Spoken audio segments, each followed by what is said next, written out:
السلام علیکم ورحمۃ اللہ وبرکاتہ۔ لیجیے معزز سامعین، آپ سماعت فرمائے حضرت مولانا حذیفہ بن غلام محمد وستانوی صاحب دامت برکاتہم العالیہ کو۔ قرآن کریم یہ میری، آپ کی اور پوری انسانیت اور پوری امت کی ایک بابرکت کتاب ہے۔ اس کتاب کے نزول کا مقصد انسان کو صحیح راہ دکھانا۔ انسان کو صحیح راہ دکھانے کے لیے اللہ رب العزت نے اس کتاب کو نازل کیا۔ قرآن کریم خود اس کے بارے میں کہتا ہے کتاب انزلناہ الیک، یہ کتاب ہے جس کو ہم نے آپ پر نازل کیا، بڑی بابرکت کتاب ہے۔ لیدبروا آیاتہ، تاکہ امت کا ہر فرد اس پر غور و خوض کرے۔ ولیتذکر اولو الالباب، اور عقل مند لوگ اس سے نصیحت حاصل کریں۔ ہمارے والد صاحب حضرت مولانا غلام صاحب دامت برکاتہم، انہوں نے اس سلسلے کو اسی لیے شروع کیا کہ امت کو قرآن کے ساتھ جوڑا جائے، اس لیے کہ اس امت کے تمام مسائل کا حل یہ کتاب اللہ کے ساتھ وابستگی ہے۔ جب تک کہ امت کا ہر فرد، چاہے بچہ ہو، چاہے نوجوان ہو، چاہے مرد ہو، چاہے عورت ہو، تمام کے تمام اللہ کی کتاب کے ساتھ منسلک نہیں ہوتے ہیں، وہاں تک کہ ہماری ترقی کی راہیں ہموار نہیں ہو سکتی ہے۔ رسول اللہ صلی اللہ علیہ وسلم پر جس کتاب کا نزول ہوا، اسی کتاب نے دنیا میں انقلاب خیر برپا کیا۔ 23 سال کے مختصر سے عرصے میں دنیا میں ہر میدان میں انقلاب خیر کی اگر کوئی معجزانہ حیثیت اگر کسی نے پیش کی ہے تو وہ صرف اللہ کی کتاب ہے۔ قرآن کریم یہ کوئی ایسی عام کتاب نہیں، بلکہ یہ اللہ کا کلام ہے، خالق اور مالک کا کلام ہے، جس نے انسان کو زندگی جینے کا سلیقہ اس طرح سے کہ وہ اپنی زندگی میں اللہ رب العزت کو بھی راضی کر سکے اور پروفیشنل انداز میں سسٹم کے ساتھ، تہذیب اور شائستگی کے ساتھ بہترین انداز میں اپنی زندگی کو کیسے گزارے، ان تمام کے تمام تفصیلات کو اللہ رب العزت نے اپنی کتاب میں بیان کیا۔ مگر افسوس ہے اس امت پر جس امت کو اتنا عظیم تحفہ اللہ رب العزت کی طرف سے عطا کیا گیا، امت نے اسے پڑھنا چھوڑ دیا، امت نے اسے سمجھنا چھوڑ دیا، امت نے اس پر عمل کرنا چھوڑ دیا، اور امت نے اس کے پیغام کو انسانیت تک پہنچانا چھوڑ دیا۔ اللہ کے رسول صلی اللہ علیہ وسلم کے زمانے میں جب ابتدائی دور میں مکہ مکرمہ میں اللہ کی کتاب اس کی طرف کفار مکہ جیسا متوجہ ہونا چاہیے ایسا متوجہ نہیں ہوئے، تو اللہ کے رسول صلی اللہ علیہ وسلم نے شکایت کی، ان قوم اتخذوا هذا القرآن مہجورا، کہ اے اللہ یہ میری قوم جس نے تیری کتاب کو چھوڑ رکھا ہے وہ اس کی طرف متوجہ نہیں ہوتی۔ وہ کفار تھے، وہ مشرکین تھے، اگر ان کی شکایت کی تو ٹھیک ہے، کچھ سمجھ میں بھی آتا ہے، لیکن ہم جس دور سے گزر رہے ہیں اس دور میں ہم اپنے آپ کو مسلمان کہہ کر، اپنے آپ کو مومن جتلا کر، اپنے آپ کو رسول اللہ صلی اللہ علیہ وسلم کا پیروکار کہہ کر بھی اللہ کی کتاب کو اس طرح سے چھوڑ دیا ہے، گویا ایسا محسوس ہوتا ہے رسول اللہ صلی اللہ علیہ وسلم ہمارے درمیان موجود ہے اور کہہ رہے ہیں ان قوم اتخذوا هذا القرآن مہجورا، کہ میری قوم نے کتاب کو چھوڑ رکھا ہے۔ اسی کتاب سے حضرات صحابہ کی زندگیوں میں انقلاب آئے، اسی لیے حضرات صحابہ فرماتے تھے تعلمنا الایمان ثم تعلمنا القرآن، کہ ہم نے ایمان کو سیکھا رسول اللہ صلی اللہ علیہ وسلم کی خدمت میں بیٹھ کر، اور اس کے بعد قرآن کو سیکھا، اور اس قرآن نے ہماری زندگی میں انقلاب برپا کر دیا۔ مگر وہ کتاب آج ہمارے اوپر اثر نہیں کر رہی ہے، کیوں؟ اس لیے کہ ہمارے ذہن و دماغ پر دنیا غالب آ چکی ہے۔ آج صورتحال یہ ہے کہ جو یورپ دنیا میں पिछले 350 साल से जुल्म सितम ढा रहा था, उस यूरोप में अल्लाह की किताब को पढ़कर कसरत से लोग इस्लाम में दाखिल हो रहे हैं। इतनी तेजी से इस्लाम में दाखिल हो रहे हैं कि खुद वहां के रहने वालों को ये खदशा होने लगा है और वो ये खदशा महसूस करने लगे हैं कि अगले 20-25 साल के बाद इस्लाम यूरोप का सबसे बड़ा मजहब होगा।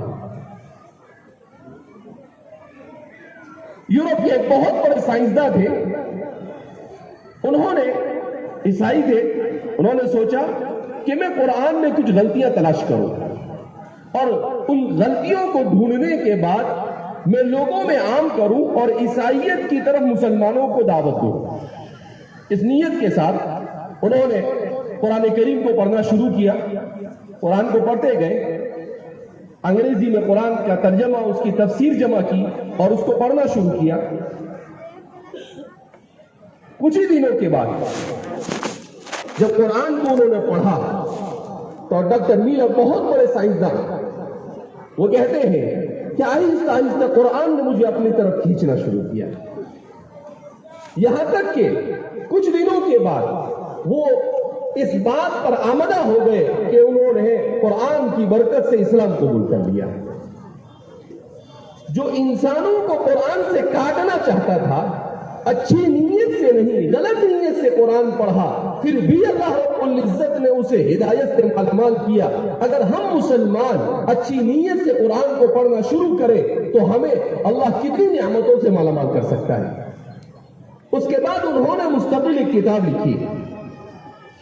द अमेजिंग बुक, कि एक बहुत ही लाजवाब किताब। और उस किताब के अंदर अंग्रेजी में उन्होंने इस बात का एतराफ किया कि सबसे पहले तो मैं कुरान के खिलाफ लिखना चाहता था,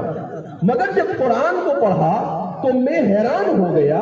कि इससे ज्यादा हैरत अंगेज किताब मैंने नहीं देखी। मेरा ताल्लुक चूंकि साइंस से था तो मैं साइंसी मजामीन को, मुझे हिस्ट्री और तारीख से दिलचस्पी थी, उन चीजों को मैं जब कुरान में देखने लगा तो मेरे हैरत की इंतहा न रही कि कुरान करीम ने जितनी चीजों को बयान किया है, 1400 साल होने के बावजूद भी कुरान की बयान करदा न माजी की कोई चीज गलत साबित हुई है, न मुस्तकबिल की कोई चीज गलत साबित हुई है, और न कुरान करीम का कोई एक मजमून भी कोई गलत साबित कर सका।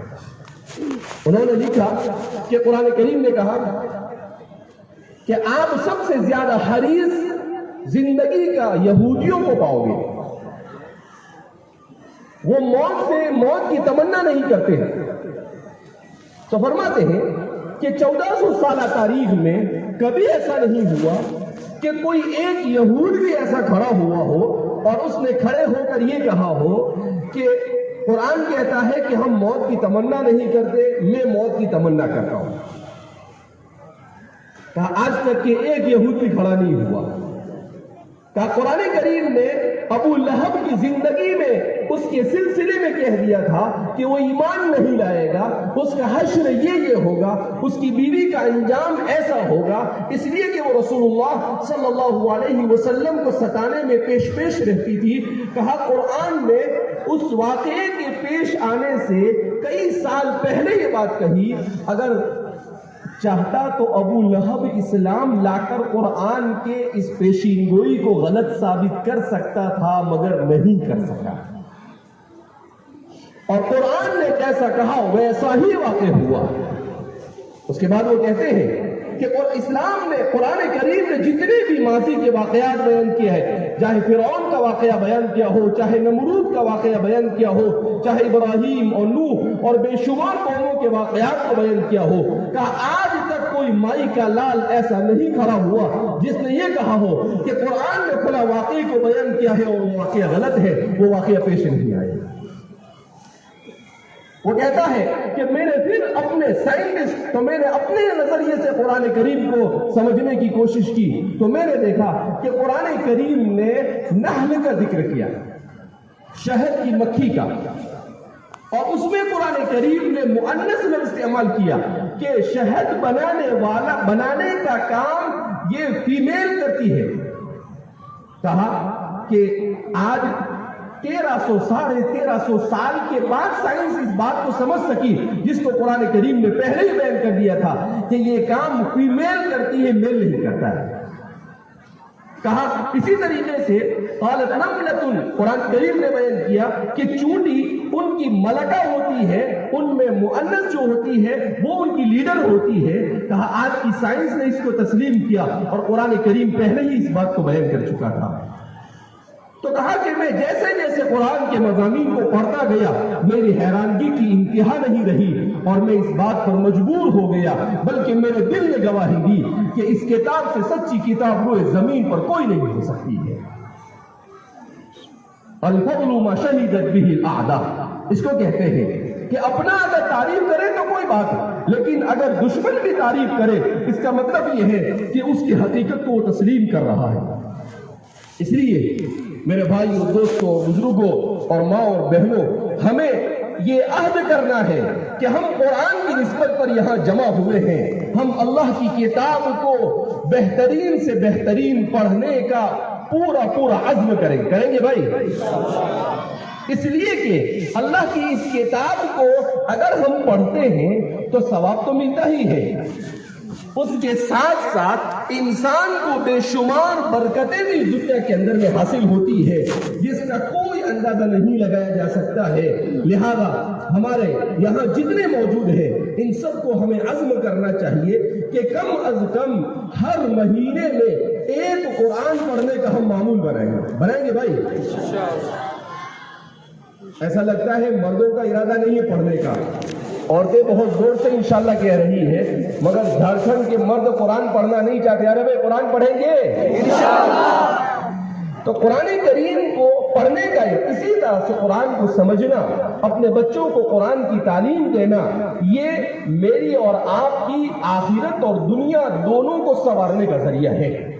ये दुनिया में वाहिद किताब है जो किताब दुनिया और आखिरत की कामयाबियों से हमकिनार कर सकती है। हमारे वालिद साहब कहते हैं कि मैंने जो कुछ किया, अल्लाह ने मुझे जो कुछ दिया, उस सब के सब सिर्फ और सिर्फ किताबुल्लाह की खिदमत की बरकत से दिया है।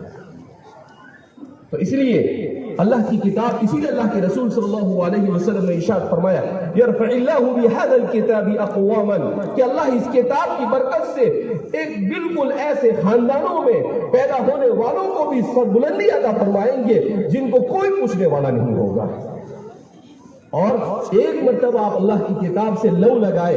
एक मरतबा अल्लाह की किताब को पढ़ना और समझना शुरू करें, खुदा पाक की कसम उससे ज्यादा लज्जत आपको किसी चीज में महसूस नहीं होगी। इसलिए मैं आप हजरात को मुसाबक़तुल कुरान करीम की मुनासबत से यही पैगाम देना चाहूंगा कि हम सब अपने घर में किताब को, कुरान करीम को ऐसे न रखें। हमारे यहाँ क्या हो गया है कि शादी होती है तो बेटी को कुरान करीम बेहतरीन सजाकर दे दिया जाता है, मगर वो बेटी महीनों तक, सालों तक उसे खोलती भी नहीं, बाद मर्तबा पूरी जिंदगी नहीं खोलती है। तो ये अफसोस की बात है। अगर हमने किताबुल्लाह से वाबस्तगी इख्तियार नहीं की तो हमारे ईमान और इस्लाम की कोई गारंटी नहीं दे सकता है। हम जिस दौर से गुजर रहे हैं ये फितनों का दौर है। फितनों के दौर में अगर हम अपने ईमान, अपनी नस्लों के ईमान को बचाना चाहते हैं तो हमें वालिहाना अंदाज में अल्लाह की किताब से वाबस्ता होना पड़ेगा, उसकी तफसीर को सुनना और पढ़ना पड़ेगा, उसके मज़ामीन को समझना पड़ेगा, अपने औकात में से ज्यादा वक्त उसके लिए खपाना पड़ेगा, तब जाकर अल्लाह रब्बुल इज्जत हमारे लिए ईमान और इस्लाम के इस्तिकामत का फैसला फरमाएंगे और हम दुनिया और आखिरत में सुरखरू होंगे। हमें अल्लाह ने इंसान बनाकर भेजा है, इंसान की कामयाबी यही है कि वो इस दुनिया से भी सुरखरू होकर जाए, कामयाब होकर जाए, और मरने के बाद जो हमेशा हमेशा की जिंदगी है उस जिंदगी में भी अल्लाह उससे राजी हो जाए, और उसके लिए कुरान करीम से बेहतर कोई नुस्खा नहीं हो सकता है। बहरहाल धूप में काफी शिद्दत है, आप लोग बहुत सारे लोग धूप में बैठे हुए हैं, आपको ज़्यादा ज़हमत देना ये भी मुनासिब नहीं है। आप हजरात यहाँ पर कुरान की मुनासबत से और तालीम की मुनासबत से जमा हुए हैं। कुरान करीम के मुसाबक़े का जब ये निज़ाम बना तो मेरा सर के साथ मशवरा हुआ, तो हमने कहा कि हम उम्मत को अगर اس پورے ہندوستان کو جگانا چاہتے ہیں تو یہ ہمارے لیے سب سے اچھا موقع ہے کہ میں قرآن سے وابستہ کرنے کی بات کروں اور آپ تعلیم سے وابستہ کرنے کی بات کریں. ہم قرآن اور تعلیم سے امت کو وابستہ کر دیں گے, انشاءاللہ اس امت کے تمام مسائل حل ہو جائیں گے انشاءاللہ. اللہ رب العزت ہم سب کو قرآن کریم سے وابستگی نصیب فرمائے, اور اللہ رب العزت اس ادارے کو جس نے اس پروگرام کو منعقد کرنے کے لیے بڑی محنتیں کی, اور جن جن لوگوں نے بھی محنتیں کی ہے, ہمارے شکیل بھائی اڑیسہ سے اور بھی ان کے علاوہ ہمارے جامعہ کے کچھ فضلاء بھی ہیں جو جھارکھنڈ سے تعلق رکھتے ہیں, تو ان سب کو اللہ دارین میں بہترین بدلہ عطا فرمائے, اور اللہ ہمارے جمع ہونے کو قبول فرمائے, اور قرآن کی برکت سے اس پورے علاقے کو اللہ سرسبز و شاداب فرمائے, ایمان اور اسلام کی برکتوں سے مالا مال فرمائے, اور ہم سب کو استقامت نصیب فرمائے, اور اللہ ہم سب سے راضی ہو جائے, ایسے اعمال کی توفیق مرحمت فرمائے. والسلام علیکم ورحمۃ اللہ وبرکاتہ.